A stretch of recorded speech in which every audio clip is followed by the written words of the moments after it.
Charting Toward Intimacy covers mature topics. Listener discretion is advised. If we start having sex and then stop because of pain, is that a sin? Let's talk about it in today's episode.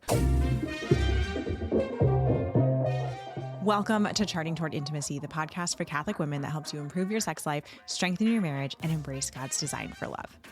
I get this question a lot, and honestly, it's kind of funny because I thought I had a podcast episode that answered this question, and apparently I don't. And so it's been on my list for a while now to make this podcast episode for you guys. All right, so if we start having sex and then we have to stop because of pain, was that sinful? And this is why this question comes up, is because if you are experiencing pain with sex, do not push through the pain. It literally will make it worse if you push through the pain, because your body, it's because of something called the pain, fear, tension cycle. So when your body experiences pain, and we'll use the example of sex here because that's what we're talking about. If your body experiences pain with sex, your brain then fears sex. And so then the next time that sex comes up, the next time that your brain thinks about sex, right? So maybe the next time you're trying to have sex, your brain is fearing it, and so then your body tenses up, and that tension creates more pain. So when we push through pain and experience pain with sex, that makes it worse for the next time that we're going to try to have sex. So if you are experiencing pain with sex, you have to stop. So then the question becomes, what if we stop and we don't actually complete the act? Now, your intention was to complete the act. Your intention was not that you were coming into this going, oh, we're just going to fool around a little bit. We're just going to arouse each other. And then we're going to frustrate that process by stopping the act. That was not your intention. If that is ever your intention, that is not okay. That is not morally okay. Sexual arousal is designed to prepare the body for intercourse. Sexual arousal, which is like the acts of foreplay, create sexual arousal, and sexual arousal prepares the body by, like, the man's penis becomes erect, the woman's vaginal canal lengthens, the vaginal opening widens. The literal purpose of sexual arousal is to prepare the body for sex. So it's not okay to intentionally sexually arouse each other if you're not planning on having sex. So when it comes to then stopping because of pain, the key here is that you weren't intending to stop. You were intending to have sex, and then you felt pain, and you know that that is not a good thing, and it is never okay to intentionally cause pain to someone else. And so there's a recognition there of an inability to complete the act because of something that's out of your control. So this is not a moral issue, right? This is now we recognize, okay, so now we need to figure out what's going on with our body, heal our body, maybe pelvic floor therapy, maybe we need some mindset work. You probably need some mindset work. But it's not, oh my gosh, we have to run to confession right now. Now, I do think that it's always a good idea, if you are feeling guilt around something sexually, go to confession. Go. If you're not sure if something is sinful, go to confession. Jesus is waiting there for you to pour his mercy out on you. If you're feeling guilt is a reaction that our brain has to sin. And so if you're feeling guilt about something that maybe isn't actually a sin, there may be a lack of trust in God. And that, guess what, is a sin. Okay? Sinning is not doing the wrong thing. Sinning is missing the mark when we are trying to aim directly at God. To sin is an archer's term. It means to miss the bullseye. We are constantly sinning because we are not always pointed directly at God. That is why, like, the most amazing saints that we have talk about how they went to weekly confession. And you're like, but you never sinned. They were constantly sinning because we're all constantly sinning. So if you're feeling guilt, there probably is a sin there. It might not be the sin you're thinking, if that makes sense, right? If you have guilt over something that happened sexually, but morally it wasn't actually the sexual issue, that guilt that you're feeling, that's what you can go and confess and say, wow, I'm not trusting in God's providence. I'm not trusting in, God's mercy toward me. So just that, I always recommend, if you're feeling guilt, go to confession. Just go. There's like nothing wrong with going to confession.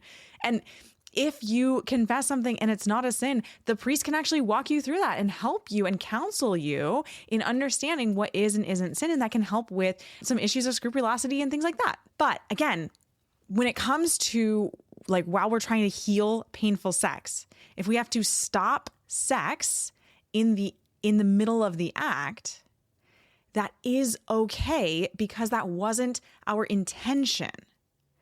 And so this is where we have to be careful as well in recognizing, like, as we are in that healing process, if we know for sure that sex is not going to be possible because maybe it was just yesterday that we experienced pain and we haven't done any healing work toward that, it probably wouldn't be prudent to try to have sex, right? But if you are in the process of healing pelvic floor disorder or healing your mindset around sex, then it's wonderful to try with a fully open mind and attempt to have sex and recognize that if something out of your control bars you from the ability to have sex, that is not a sin. Now, if we want to get even more nuanced, there can definitely be some difficulty around stopping with pain.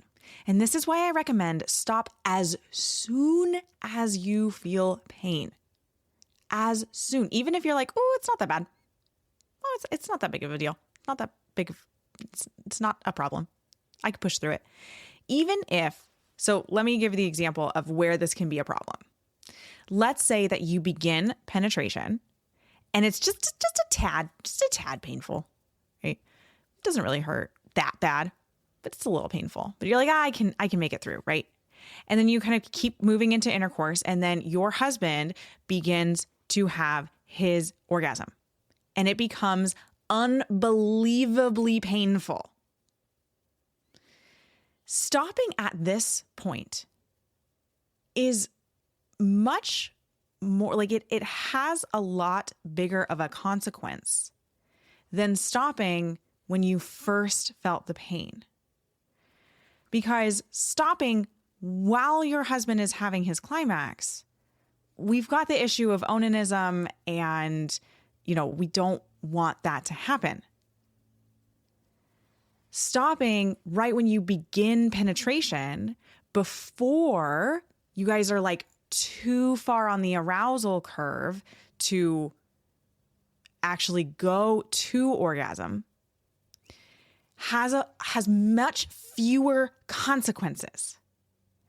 So when we talk about moral theology, even if you are not morally culpable for something, the consequence still exists, right? So you are not morally culpable, like you have not committed a sin if you have to stop sex because of pain. However, there is still the consequence of the action of arousal being frustrated, right? So frustrating meaning like you've stopped its natural course. The word frustration that we use now kind of is a little different of a connotation, but you can imagine still that word frustration actually kind of fits. It can be pretty frustrating if, let's say, your husband gets very aroused and then you have to stop. That can be very frustrating, and it is actually physically frustrating to his body. Again, the moral culpability is not there, but there is still a consequence to it. And so if we are further along in sex, the consequence becomes greater. So it is very, very important to stop the moment you feel pain and then start working on it. Start healing that pain. And let's remember that pain with sex is a psychosomatic issue. It is not it is not a physical issue only. Okay. Pelvic floor therapists can help you with the physical side of it. They can't help you with the psychological side of it. It is just as much a mindset issue for many, many women than it is a physical issue. So if you are experiencing pain with sex, yes, seek out pelvic floor therapy, but also work on your mindset around sex. Work on healing your negative beliefs that you have about sex. Listen to this podcast. These are the kind of things I talk about all of the time. But don't just chalk it up to physical only, because our mind is so, so powerful, and our mind can actually create the issue of painful sex, even with no physical symptoms at all. So, in conclusion, if you're experiencing pain, stop immediately, as soon as you feel pain, and let's work on it. In a lot of cases, it might mean that you simply need to work on more arousal. Maybe you have not quite reached the arousal threshold that intercourse is going to be comfortable. So you might just need to return to foreplay. That would actually be an ideal circumstance, because we wouldn't actually be frustrating the act of arousing each other physically. But that's not always the case, and many times it is not the case. And so it's just, I want you to know that if you have to stop sex because of something that is outside of your control, it is not a sin. If you are feeling a lot of guilt around it, go to confession. There's nothing wrong with that. And Jesus wants to heal you, and the priest can help walk you through the guilt that you're feeling and where, if any, sin lies in those feelings that you're having and that guilt that you're having. Thanks so much for listening. If you have ever gotten any value from this podcast, could you do me a favor really quick?